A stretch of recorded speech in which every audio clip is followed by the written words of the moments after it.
영적 침체 마틴 로이드 존스 정상윤 옹김 복 있는 사람 7. 미래에 대한 두려움. 하나님이 우리에게 주신 것은 두려워하는 마음이 아니요 오직 능력과 사랑과 절제하는 마음이니. 디모데 후서 1장 7절. 이 구절은 우리가 영적 침체라고 일반적으로 묘사하는 상태의 또 다른 원인을 알려줍니다. 이 상태, 영혼의 질병에 걸리거나 이 질병의 공격을 받을 수 있는 방식은 거의 무궁무진합니다. 우리는 대적마귀가 참으로 교묘하다는 것, 광명의 천사로 가장할 만큼 교묘하다는 것을 입증했습니다. 이것은 분명한 사실입니다. 그리고 그만큼 분명한 또 한 가지 사실은 그가 아주 집요하다는 것입니다.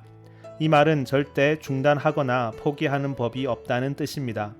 우리를 넘어뜨리고 하나님의 일을 의심하게 만들기 위해서라면 수단 방법을 가리지 않고 덤벼듭니다. 마귀는 일관성을 유지할 생각이 전혀 없습니다. 서슴없이 방법과 접근법을 바꾸며 이전에 했던 말을 번복합니다.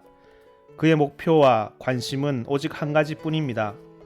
하나님의 이름과 그가 하시는 일, 특히 우리 주와 구주 되신 예수 그리스도를 통해 우리를 구속하시는 큰 일에 먹칠을 하는 것입니다. 하나님이 처음 세상을 지으시고 창조하셨을 때 지으신 그 모든 것을 보시니 보시기에 심히 좋았다고 성경은 말합니다. 하나님은 세상을 보고 아주 기뻐하셨습니다. 세상은 완벽했습니다. 그러자 마귀는 질투와 악의로 하나님의 작품을 망치고 해치기로 결심했고 특히 최고의 작품인 인간을 망치는 데 노력을 집중했습니다. 인간만 무너뜨리면 창조의 최고봉을 망칠 수 있었습니다.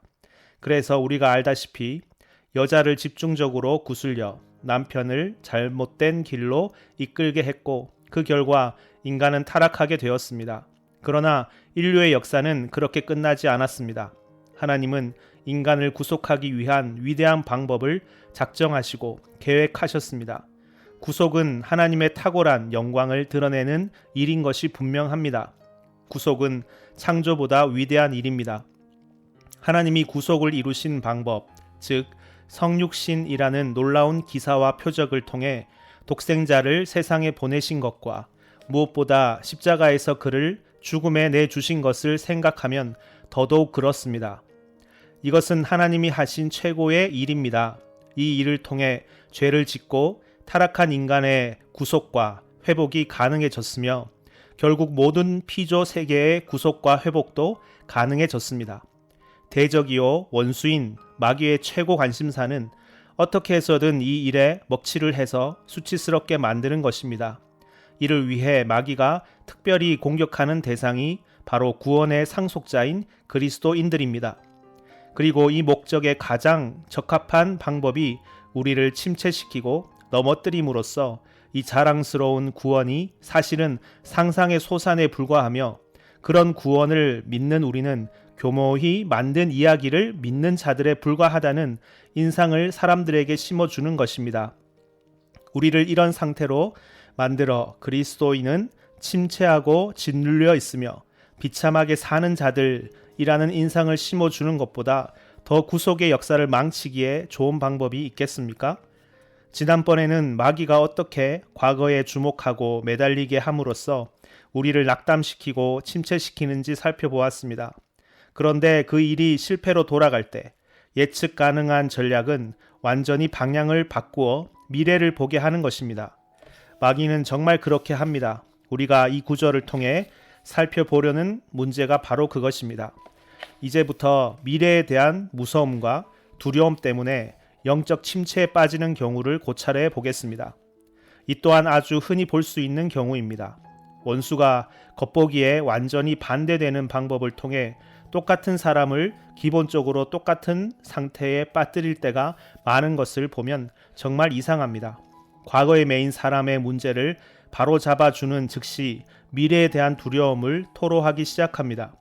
과거에 매인 사람에게 그의 죄가 이미 사함받았다는 것, 유난히 마음에 걸려있던 죄까지 다 사함받았다는 것을 납득시킵니다.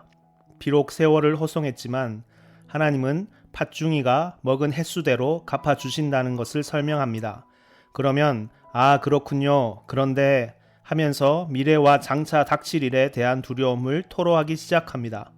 이에 대한 가르침이 성경에 많이 나오지만 사도의 서신을 2차례나 받은 이 사람 디모데야말로 가장 좋은 예인 것이 분명하다고 생각합니다.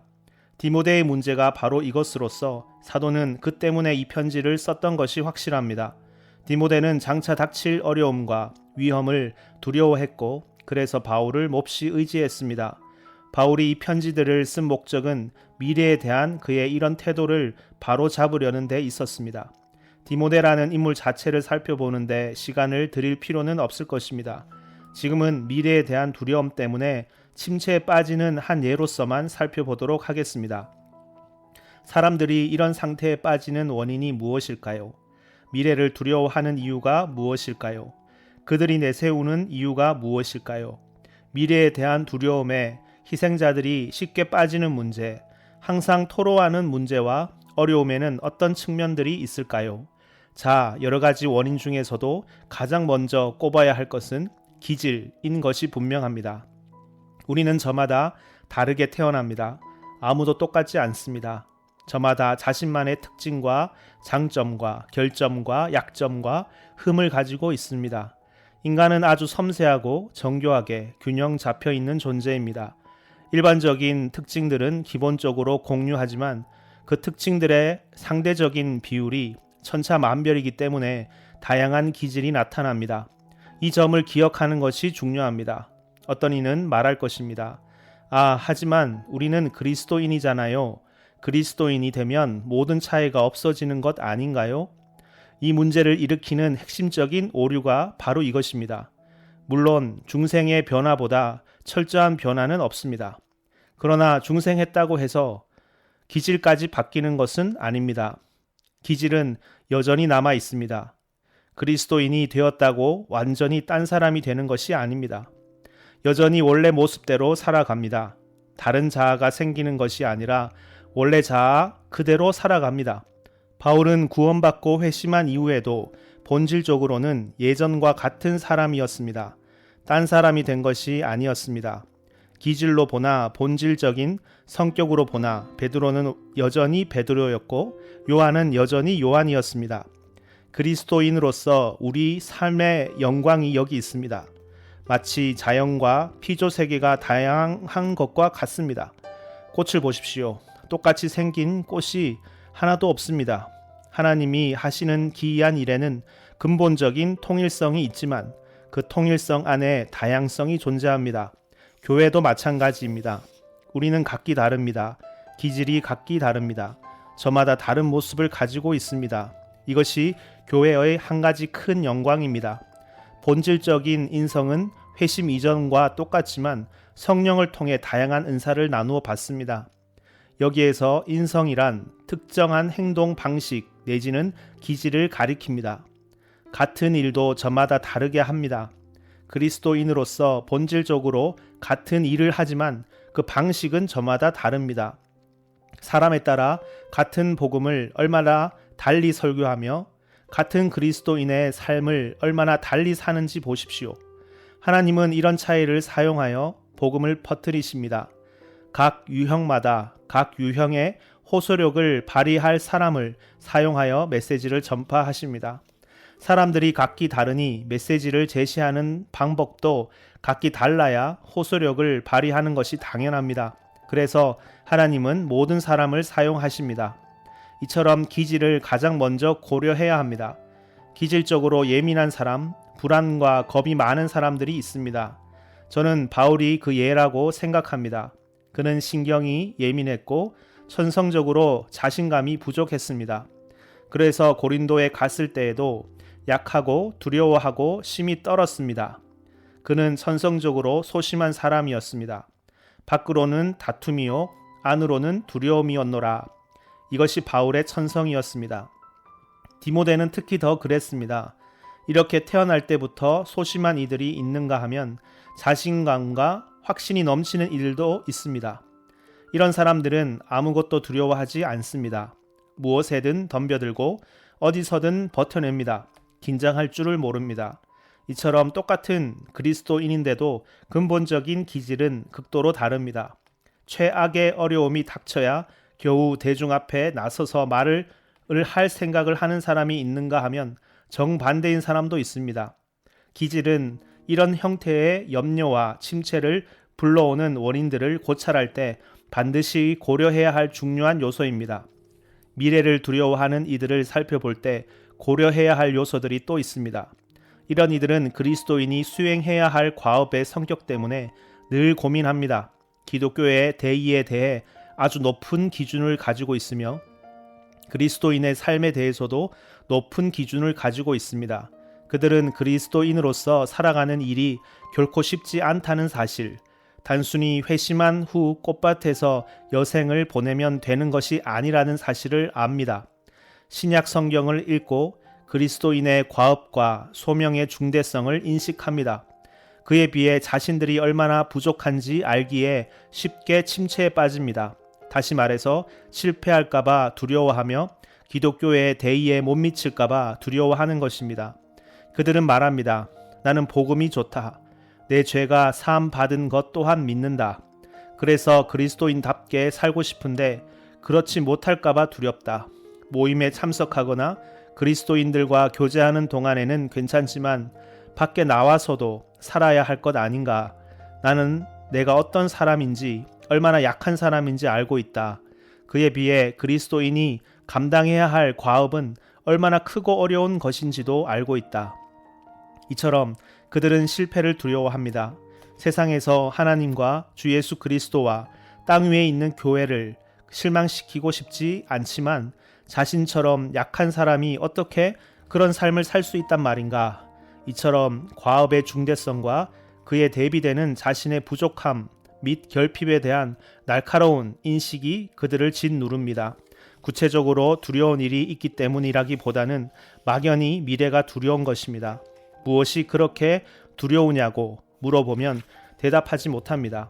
그러면서도 막연한 두려움을 느끼며 미래와 장차 닥치거나 겪을 수 있는 일들의 불안을 느낍니다. 저도 이런 경우를 다루어야 할 때가 많았습니다. 한 여성이 했던 말이 생각납니다. 그럼요, 전 확실히 믿어요. 하지만 제가 정말 그리스도인이라고 말할 수 있을지 모르겠어요. 제가 왜 그런가요? 라고 묻자 그 여성은 대답했습니다. 과거의 그리스도를 위해 박해받았던 이들과 지금 박해받고 있는 이들의 이야기를 읽으면서 제가 그들의 입장이었다면 어떻게 했을까 생각해 봤거든요. 그 당시 그에게는 3살 배기 아들이 있었습니다. 신앙을 부인할 것이냐, 아이를 포기할 것이냐 하는 기로에 섰을 때 제가 과연 뭐라고 할지 모르겠더라고요. 전 그 사람들만큼 강하지가 못하거든요. 모든 것을 내놓고 필요하다면 목숨까지 내놓고 주님을 첫 자리에 모실 용기가 제겐 없는 것 같아요. 그래서 자신은 그리스도인이라고 말할 자격이 없다는 것입니다. 이제껏 그런 시험을 받은 적이 없었고 이후로도 받을 가능성이 없었음에도 불구하고 그 여성은 그런 일이 닥칠까봐 염려하며 그 때문에 침체했습니다. 이런 영적 침체의 원인은 바로 미래에 대한 두려움에 있습니다. 다른 예도 얼마든지 많지만 이 정도만 설명하겠습니다. 주목할 점은 이런 두려움에 붙잡혀 현재의 삶에서 무력해질 수 있다는 것입니다. 실제로 이런 두려움에 붙잡히고 매몰된 나머지 현재 아무것도 하지 못하는 위험에 빠지는 경우가 허다합니다. 디모데가 겪었던 문제의 핵심도 이런 두려움에 있었던 것이 분명합니다. 바울이 옥에 갇히자 장차 닥칠 일들이 걱정되기 시작했습니다. 바울이 죽기라도 하면 어떡합니까? 과연 자기 혼자 교회에 발생하는 어려움들과 막 시작된 박해, 자신도 연루될지 모르는 박해에 맞설 수 있겠습니까? 바울은 이렇게 걱정에 사로잡힌 디모데를 엄하게 다룰 필요가 있었습니다. 그래서 바울 자신과 자신이 겪는 고난을 부끄러워하지 말라고 말합니다. 그러므로 너는 내가 우리 주를 증언함과 또는 주를 위하여 갇힌 자 된 나를 부끄러워하지 말고 오직 하나님의 능력을 따라 복음과 함께 고난을 받으라. 디모데후서 1장 8절. 이처럼 미래에 대한 두려움이야말로 디모데가 겪었던 문제의 핵심이었던 것이 확신합니다. 이제 우리가 던져야 할 질문은 이것입니다. 이런 상태는 대체 어떻게 다루어야 하며 어떻게 해결해야 합니까? 이번에도 이전 문제를 다룰 때 택했던 방법을 택하는 것이 가장 좋다고 생각합니다. 정확히 이에 해당하는 성경의 가르침을 찾아보기 전에 일반적인 원리부터 살펴보자는 것입니다. 몇 가지 명제를 제시해 보겠습니다. 이번에도 첫째 가는 명제는 정당하게 미래를 생각하는 태도와 현재 아무것도 못할 정도로 미래를 두려워하는 태도 사이의 경계선을 정확히 찾아내고 파악해야 한다는 것입니다.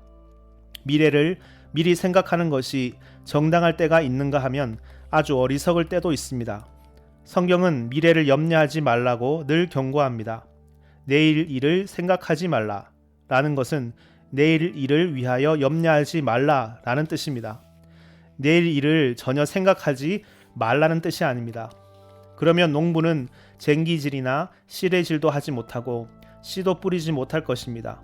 농부는 미래를 내다보아야 합니다. 그렇다고 수확 때까지 미리 생각하고 염려하느라 시간을 낭비할 필요는 없습니다. 그렇습니다. 합리적으로 생각한 후 결과는 하나님께 맡겨야 합니다. 이번에도 문제는 경계선이 어디냐 하는 것입니다. 어느 지점까지는 미리 생각하는 것이 옳습니다.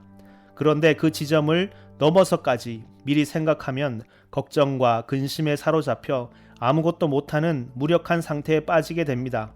다시 말해서 미래를 생각하는 일 자체는 옳지만 미래에 통제당하는 것은 잘못입니다. 이런 두려움에 희생되는 자들의 문제점은 미래에 통제당하고 미래에 대한 생각에 지배당한 나머지 마음을 졸이면서 아무것도 못하고 두려움에 짓눌린다는 것입니다. 실제로 그들은 알지 못하는 미래에 완전히 사로잡히고 지배당하는데 그것은 전적으로 잘못된 일입니다. 미래를 생각하는 일 자체는 옳지만 미래에 통제당하는 것은 완전한 잘못입니다. 이것은 기본 명제로서 세상도 이 점을 알고 있습니다. 그래서 지레 걱정하지 말라라는 속담이 생긴 것입니다. 이 속담을 기독교의 가르침에 포함시키십시오. 이 점에서는 세상이 옳습니다. 그리스도인도 세상의 지혜는 받아들일 필요가 있습니다. 지레 걱정하지 마십시오. 속담처럼 회자되는 성경 구절들도 같은 내용을 가르치고 있습니다. 내일 일을 위하여 염려하지 말라. 한날의 괴로움은 그날로 족하니라. 마태복음 6장 34절. 물론 신약 성경은 이 개념을 영적인 형태로 제시합니다. 그러나 한날의 괴로움은 그날로 족하니라 라는 말은 가장 낮은 차원에도 그대로 해당되는 건전한 상식입니다.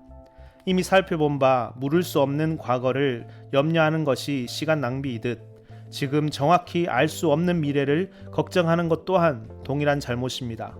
한 걸음씩 늘 인도하소서. 지금 이 순간 최선을 다해 사십시오. 과거가 현재를 저당 잡지 못하게 하는 것 이상으로 미래가 현재를 저당 잡지 못하게 하십시오. 이제 사도가 말한 내용을 살펴봅시다. 그는 추론의 차원을 한층 더 높여 이중으로 첫째는 책망하고 둘째는 상기시킴으로 가르치고 있습니다. 두 가지 다 반드시 필요한 요소입니다. 그는 먼저 디모데를 책망합니다. 하나님이 우리에게 주신 것은 두려워하는 마음이 아니오. 이것은 책망입니다. 디모데가 두려움의 영에 사로잡히고 붙잡힌 것을 바울은 책망했습니다. 하나님이 우리에게 주신 것은 두려워하는 마음이 아니오. 오직 능력과 사랑과 절제하는 마음이니. 여기에서 가르치는 원리 내지 교리는 하나님이 성령의 은사를 통해 우리에게 이미 주신 것과 지금도 주고 계시는 것이 무엇인지 모르는 탓에 이런 침체에 빠진다는 것입니다. 실제로 이것이 디모데의 문제였고 그와 같은 침체에 빠진 모든 그리스도인들의 문제입니다. 하나님이 우리를 위해 이미 하신 일과 지금도 하고 계시는 일이 무엇인지 모르는 것입니다.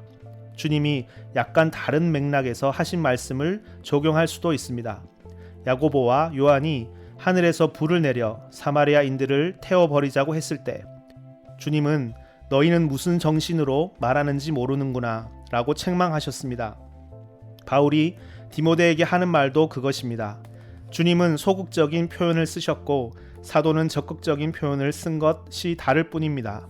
또한 그는 디모데에게 하나님의 은사를 다시 불러 일으키라고 했습니다. 은사를 불러 일으키지 않기 때문에 두려움에 빠지는 것입니다. 생각하지 않기 때문에, 자신을 통제하지 않기 때문에 두려움에 빠지는 것입니다. 미래를 내다보고 장차 닥칠 일을 상상하며 대체 어떻게 될까 걱정하기 시작할 때 걷잡을 수 없이 상상의 나래가 펼쳐지면서 여러분을 사로잡아 버립니다. 그럴 때 걱정에 압도당하지 않고 무너지지 않으려면 상상하기를 멈추고 자신이 누구이며 어떤 존재인지 상기해야 합니다. 무엇보다 자신을 굳게 붙잡아 일으켜 세워야 합니다. 자신을 분발시키고 통제해야 합니다. 자신에게 말을 걸어야 합니다. 사도의 표현대로 생각하게 해야 합니다. 제가 이해한 바에 따르면 바울이 실제로 디모데에게 말한 중대한 요점은 이것입니다. 디모데야, 너는 아직도 평범한 사람처럼 너 자신과 내 삶과 내가 할 일들만 생각하는구나. 그러나 넌 평범한 사람이 아니다. 거듭난 그리스도인이다. 하나님의 성령을 받은 자다. 그런데도 여전히 예전처럼 평범한 사람처럼 모든 상황을 대하는구나.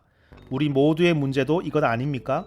진정한 그리스도인이면서도 진리를 믿고 있으면서도 거듭났으면서도 분명한 하나님의 자녀이면서도 다시 예전의 모습으로 돌아가 마치 이런 일을 하나도 경험치 못한 사람처럼 생각하고 있습니다.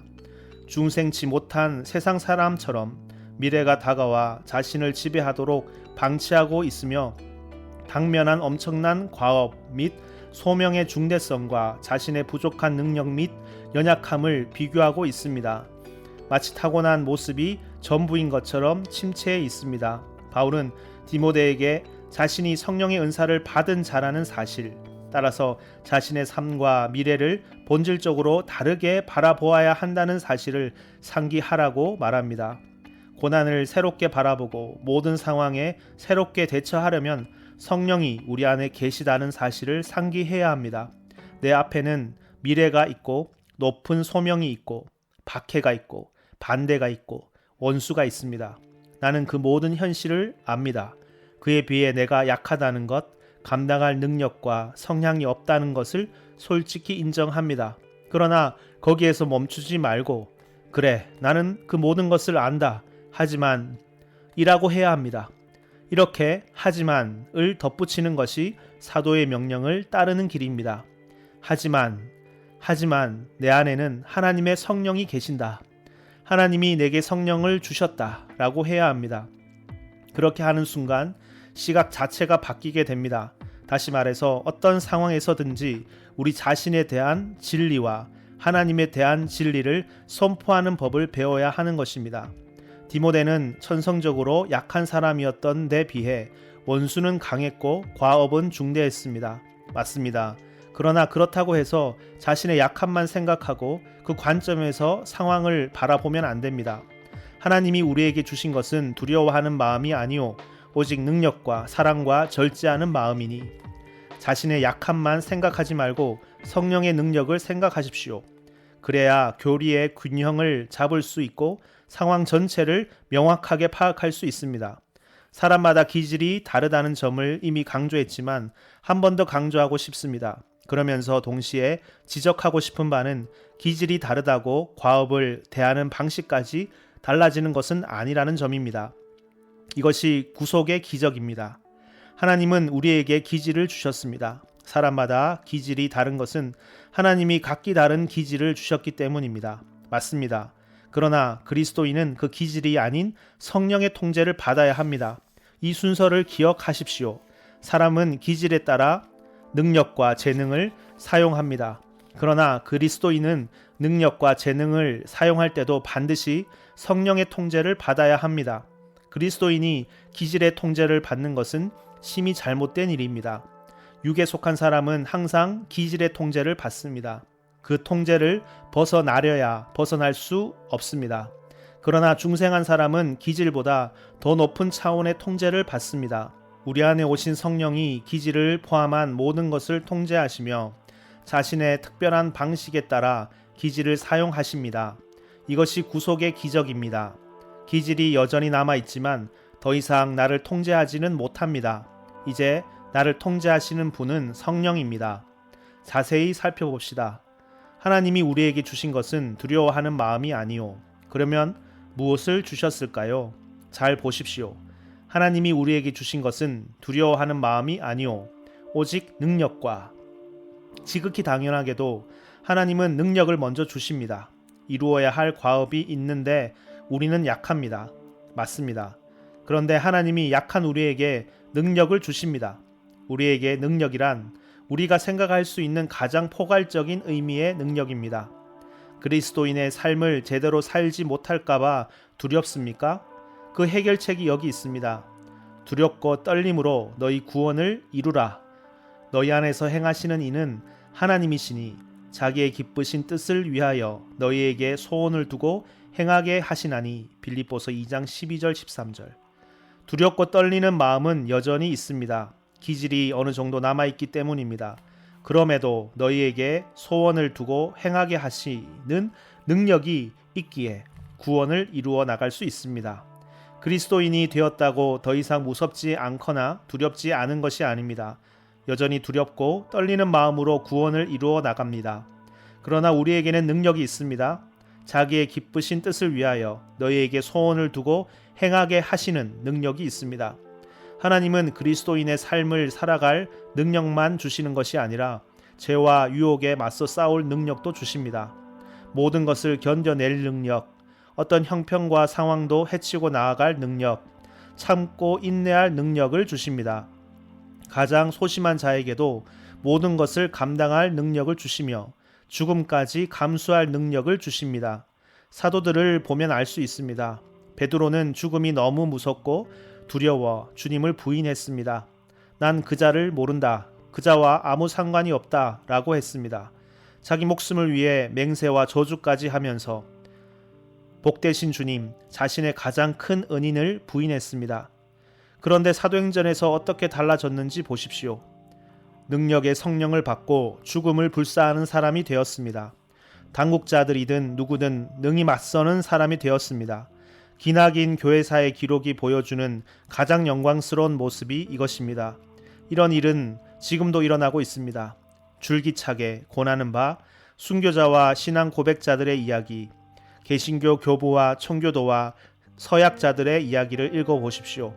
그리스도를 위해 영광스럽게 죽어간 강하고 용감한 남자들뿐 아니라 연약한 여자와 소녀들을 보게 될 것이며 심지어 어린 아이들까지 보게 될 것입니다. 천성적으로 용감해서 그런 것이 아닙니다. 능력의 영을 받았기 때문에 그런 것입니다. 바울이 지적하는 바가 바로 이것입니다. 그는 디모데에게 이야기합니다. 그런 식으로 말하지 말라. 너는 지금 육에 속한 자처럼 말하고 있다. 내 힘으로 모든 상황에 대처해야 할 것처럼 말하고 있다. 하나님이 능력의 영을 주시지 않았느냐? 앞으로 나아가라. 그 영이 함께해 주실 것이다. 너도 내 모습을 알아보지 못할 것이며 변한 내 모습에 깜짝 놀랄 것이다. 설사 죽게 되더라도 그의 영광스러운 이름을 위해 능력받고 죽임당하는 일에 합당한 자로 여겨주심을 오히려 기뻐하게 될 것이다. 능력, 우리에게는 능력이 있습니다. 적대적인 상황 속에서 침체하려 할 때마다 저와 여러분이 해야 할 일은 능력의 영이신 성령이 내 안에 계신다 라고 말하는 것입니다. 다음으로 사도가 꼽은 것은 사랑입니다. 이 점이 아주 흥미롭고 매력적입니다. 두려움의 문제를 다루면서 사랑을 목록에 올릴 사람이 과연 얼마나 될까요? 여러분은 사도가 왜 사랑을 말한다고 생각하십니까? 그 의미가 무엇이라고 생각합니까? 하나님이 우리에게 주신 것은 두려워하는 마음이 아니오 오직 능력과. 좋습니다. 내게 능력이 필요하다는 말은 이해가 됩니다. 그런데 난데없이 사랑이라니요. 소심한 사람에게 필요한 것이 사랑은 아니지 않습니까? 자, 이것은 최고의 심리학입니다. 결국 두려움이 생기는 주요 원인이 무엇입니까? 자아, 자기애, 자기 집착, 자기 방어입니다.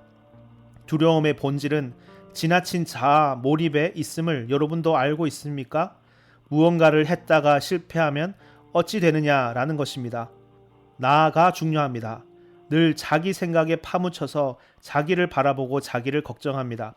이럴 때 필요한 것이 사랑의 영입니다. 오직 사랑의 영만 자아에서 벗어나게 해줍니다. 이것이 유일한 자아의 치료법입니다. 여러분의 힘으로는 자아를 처리할 수 없습니다.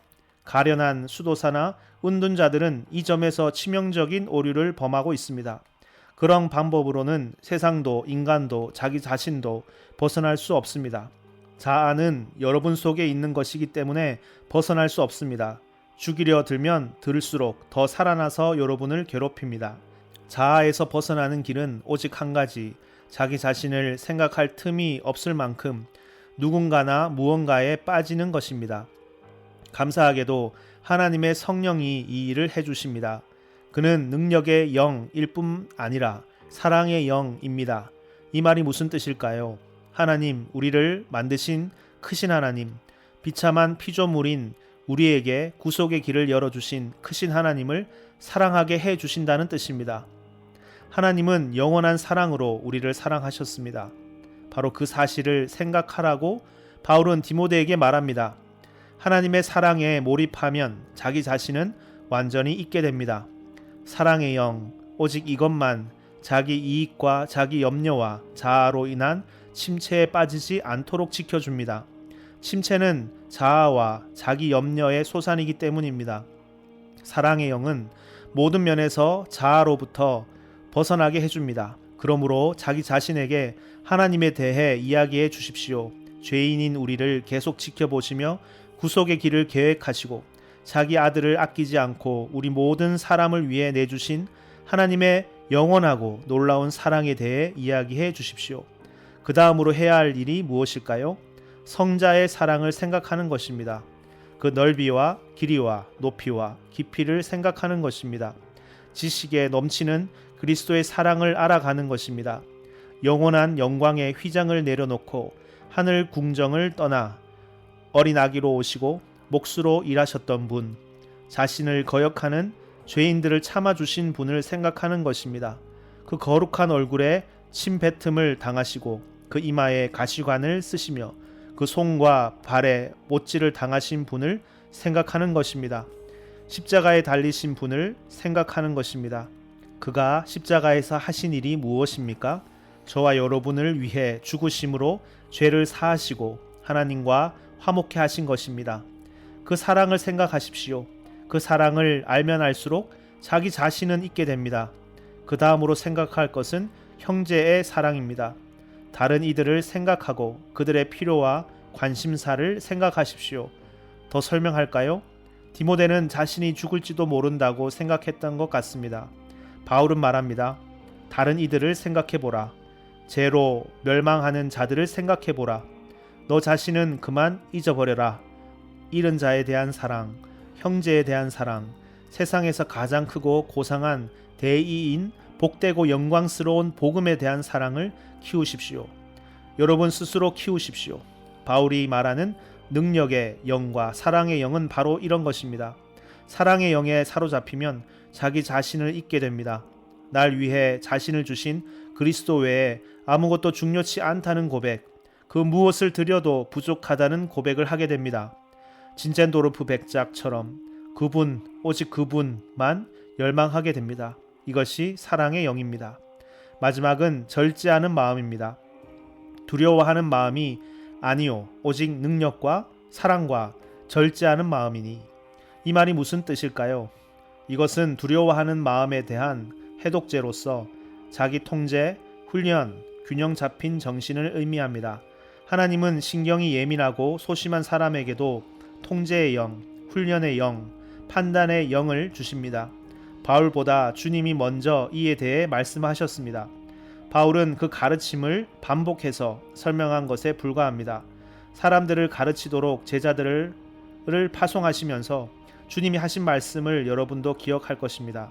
주님은 그들이 미움과 박해를 받을 것이며 그리스도인의 삶을 산다는 이유로 재판에 회부되거나 목숨까지 내놓을 날이 올 것이라고 경고했습니다. 그리고 연이어 이렇게 말씀하셨습니다.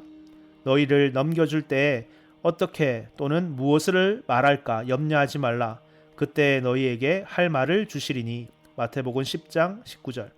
그들을 재판정에 세워놓고 꼬투리를 잡기 위해 온갖 짓을 다 해도 염려하지 말라는 것입니다. 그때 할 말을 주신다는 것입니다. 그러니 두려워하거나 겁내지 말라는 것입니다. 무슨 말을 할지 몰라 초조해하거나 불안해하지 말라는 것입니다. 정확한 때에 할 말을 주신다는 것입니다. 지혜의 영과 현명한 마음을 주신다는 것입니다. 한 가지 예를 들어 이 점을 아주 간단하게 설명해 보겠습니다. 서약자들의 시대, 스코틀랜드에 비교적 나이 어린 소녀가 살았습니다. 어느 주일 오후 소녀는 서약자들의 성찬 예배에 참석하기 위해 길을 나섰습니다. 물론 그 당시에 성찬 예배는 엄격히 금지되어 있었습니다. 잉글랜드 왕의 군대가 혹시라도 사람들이 모여 성찬 예배에 참석할까봐 사방에서 감시하고 있었습니다. 그 소녀도 골목을 돌아 나오다가 한 무리의 병사들과 마주쳤습니다. 소녀는 공경에 처한 것을 알았습니다. 그래서 무슨 말을 할까 잠시 고민하는데 병사가 질문을 받자마자 대답할 말이 떠올랐습니다.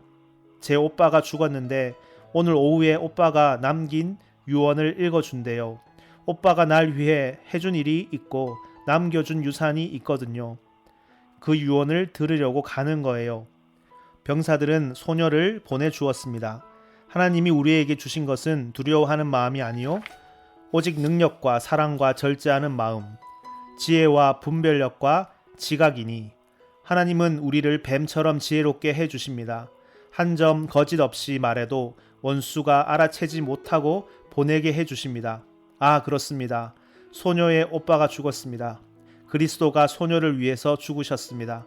소녀는 그리스도가 남기신 말씀을 듣고 그가 자신을 위해 해주신 일과 자신에게 주신 유산을 기억하기 위해 성찬 예배에 참석하려 했던 것이 맞습니다.